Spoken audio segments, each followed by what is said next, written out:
નમસ્કાર, તમે જોઈ રહ્યા છો મારો વાત ન્યૂઝ। ડીસાના દાણા ગામેથી 20.57 લાખનો વિદેશી દારૂ ઝડપાયો, 6 બુટલેગર વોન્ટેડ। બનાસકાંઠા જિલ્લામાં સ્ટેટ મોનિટરિંગ સેલ દ્વારા પ્રોહિબિશન હેઠળ વધુ એક મોટી કાર્યવાહી હાથ ધરવામાં આવી છે।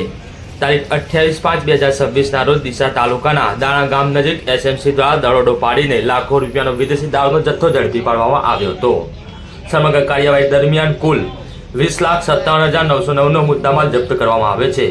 મળતી માહિતી મુજબ એસએમસીના પીએસઆઈ વીએન જાડેજાના માર્ગદર્શન હેઠળ ટીમે દાણા ગામ વિસ્તારમાં વોચ ગોઠવી દરોડો પાડ્યો હતો। કાર્યવાહી દરમિયાન એક ઇનોવા કારમાંથી ભારતીય બનાવટના વિદેશી દારૂ IMFLની કુલ 3,707 બોટલો મળી આવી હતી, જેની કિંમત અંદાજે 10,57,990 ગણવામાં આવી છે। સાથે જ દારૂની હેરાફેરીમાં વપરાયેલ એક ઇનોવા કાર પણ કબજે લેવામાં આવી હતી, જેની કિંમત અંદાજે 10 લાખ હોવાનું જણાવાયું છે। ઝડપાયેલ દારૂ રાજસ્થાન અને મુંબઈ સ્થિત વિવિધ જાણીતી કંપનીઓમાં બનાવાયેલા હોવાનું સામે આવ્યું છે।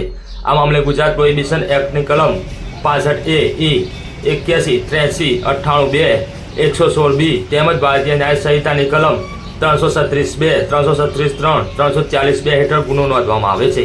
કાર્યવાહી ડીસા રૂરલ પોલીસ સ્ટેશન હદમાં કરવામાં આવી હતી।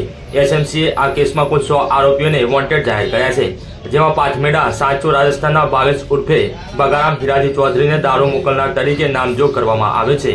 ઉપરાંત પાલાદર સાચોના પ્રહલાદ સવાલા રામ ચૌધરીનું પણ નામ ખુલ્યું છે, જ્યારે ઇનોવા કારનો ડ્રાઈવર, ક્લીનર અને દારૂ સ્વીકારનાર અજાણ્યા શખ્સોને પણ વોન્ટેડ જાહેર કરવામાં આવ્યા છે। એસએમસીની આ કાર્યવાહીથી બનાસકાંઠા જિલ્લામાં બુટલેગરોમાં ખળભળાટ મચી ગયો છે। પોલીસ દ્વારા ફરાર આરોપીઓને ઝડપી પાડવા માટે વધુ તપાસ હાથ ધરવામાં આવી છે।